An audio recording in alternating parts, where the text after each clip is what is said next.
께서 여러분과 함께 마테오가 전한 거룩한 복음입니다. 그때 예수님께서 사도들에게 말씀하셨다. 나는 이제 양들을 이리떼 가운데로 보내는 것처럼 너희를 보낸다. 그러므로 뱀처럼 슬기롭고 비둘기처럼 순박하게 되어라. 사람들을 조심하여라. 그들이 너희를 의회에 넘기고 회당에서 채찍질할 것이다. 또 너희는 나 때문에 총독들과 임금들 앞에 끌려가 그들과 다른 민족들에게 증언할 것이다. 사람들이 너희를 넘길 때 어떻게 말할까, 무엇을 말할까 걱정하지 마라. 너희가 무엇을 말해야 할지 그때 너희에게 일러주실 것이다. 사실 말하는 이는 너희가 아니라 너희 안에서 말씀하시는 아버지의 영이시다. 형제가 형제를 넘겨 죽게 하고 아버지가 자식을 그렇게 하며 자식들도 부모를 거슬러 일어나 죽게 할 것이다.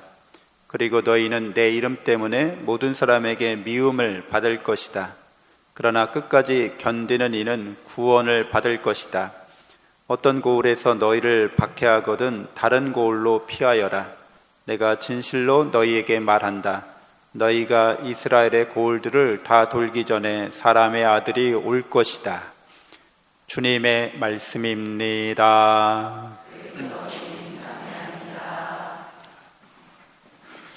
참 예수님, 하느님의 복동이 고맙습니다. 고맙습니다.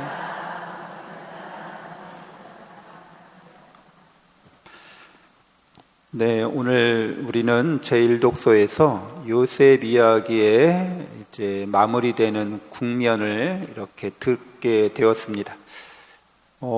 요셉이 이제 야곱 아버지를 만나는 이 장면에서 야곱이 하는 말이 있죠. 나는 이제 기꺼이 죽을 수 있겠구나, 이렇게 얘기합니다. 삶을 살아가면서 여한이 없다는 거죠. 지금 죽어도 좋다는 거예요. 그러니까 우리가 살아가면서 난 지금 죽어도 좋아. 죽음이라는 것은 이제 시간이 정지된 상태, 시간이 더 이상 흐르지 않는 상태, 이런 거로 표현될 수도 있는 거죠. 그러니까 우리가 너무 좋고, 너무 기쁘고, 너무 평화롭고 충만하면 마치 시간이 멈춰진 것 같은, 그러니까 죽음을 체험하는 것과 비슷한 거죠. 죽음은 사실 우리가 뭔가 불만족스럽고 결핍되어 있고 뭔가 채워지지 않았고 해결해야 될 일들이 남아있고 그러면 이제 난 지금 죽어서는 안 돼, 이렇게 얘기하죠. 근데 이렇게 난 지금 죽어도 괜찮아, 이 말은 할 일을 다 끝냈고 모든 게 다 평화롭고 만족스럽고 이런 의미죠. 그래서 우리가 죽음을 두려워하는 이유 중에 하나가 우리가 그 죽음을 경험하게 되면 이제 이렇게 살아있을 때 죽음이라는 경험은 몇 번 하게 돼 있어요? 한 번밖에 못 하잖아요. 근데 그 죽음이 너무나 좋은 거기 때문에 한 번밖에 못 해서 두렵다는 거예요. 이게 약간 이상하죠? 한 번밖에 할 수 없는 그 너무 기쁘고 평화로운 상태를 그것이 점점 가까이 올수록 더 이상 이 죽음을 경험할 수 없다고 여길 때 이제 두렵다고 이렇게 표현하는 사람들도 있어요. 역설적이죠. 그러니까 지금 이 야곱의 상태는 이제 인간적인 걱정, 근심, 여러 가지 상처, 아픔 이런 게 싹 씻겨져 나간 거죠. 그런 게 하나도 없는 거예요. 이 세상에 대한 어떤 애착이나 미련이나 아쉬움이나 이런 거 하나도 없는 거예요. 그런 상태, 이제 이 상태가 실제로는 인간의, 우리 모두의 본래 마음인 거죠. 본래 그런 존재라는 거예요. 그래서 이 집안 스토리, 한 가정에 이제 대하 드라마라고 하죠. 어떤 한 가정이 몇 대를 거쳐서 쭉 일어난 일들에 관한 이야기인데 결국 이 집안에 요셉이라는 그 아이가 하느님의 사랑과 은총 안에 역경과 시련과 고난을 당할지라도 그 안에 머무르면서 하느님께서 뜻하시고 원하시는 이 섭리가 이 가정에 이루어진 거죠. 그래서 그 야곱이 이제 아무런 애착이나 집착이나 욕심이나 뭐 걱정이나 근심이 하나도 없는 상태를 체험한 거예요. 본래 자기 자신의 상태를 경험한 거죠. 아, 이게 본래 나의 마음이었고 난 본래 이런 존재였구나. 그리스도교의 복음은 우리가 영적인 존재라는 것을 계속 말해주고 있습니다. 오늘 우리가 굉장히 큰 시련을 당할 때 위기 상황에서 또 역경과 시련과 고난에서 말하는 이는 너희가 아니라 너희 안에서 말씀하시는 아버지의 영이시다, 하느님의 영이시다, 이런 말씀을 듣습니다. 하느님의 영께서 우리 안에서 말씀하신다는 거죠.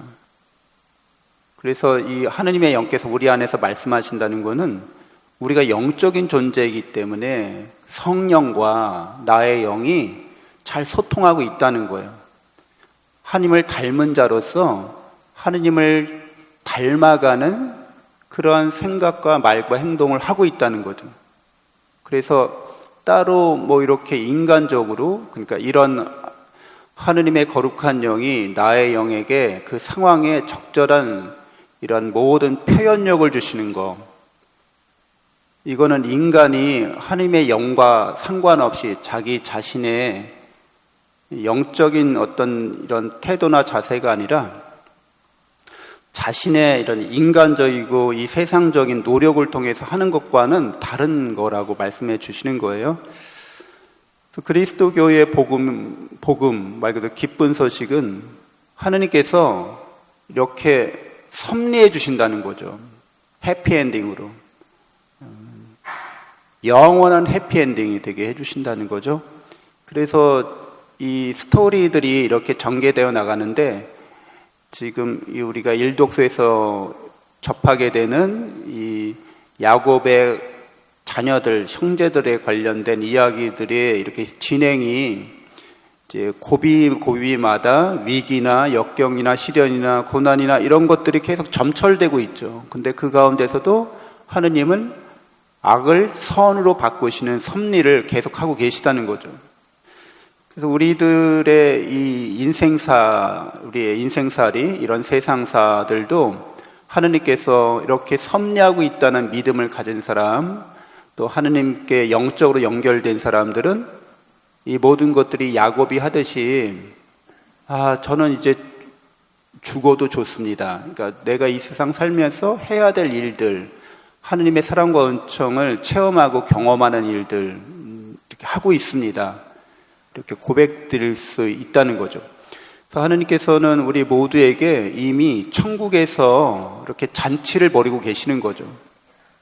영적으로 이미 우리는 그 잔치상 자리에 우리 자리가 있다는 것을, 우리의 그 지나온 삶이 하나님의 사랑과 은총에서 어떻게 섭리되고 있는지를 이제 환히 들여다보고 있다는 거죠. 더 절망하지 않고 또 포기하지 않고 이 세상 것에 대한 애착이나 집착 때문에 걱정과 근심에 사로잡혀 있던 나라는 존재가 실제로는 진정한 내가 아니었던 거죠. 뭔가 이렇게 악몽을 꾸거나 뭔가 허상이나 허위나 이런 거에 사로잡혀 있는 나의 모습인 거죠. 그러나 진실을 또는 우리가 사실로서의 이런 상황은 늘 하느님의 사랑이 우리를 붙잡고 계시고 이미 영원한 생명도 영원한 행복도 우리에게 주신 거죠. 그래서 세상 살아가면서 힘들고 어려운 경우를 당하더라도 우리는 영적으로 하느님께 연결되어 있어서 하느님의 거룩한 영으로부터 끊임없는 영원한 그런 사랑과 은총을 충만히 받아들이면서 이 세상을 살아갈 수 있어야겠습니다. 잠시 묵상하겠습니다.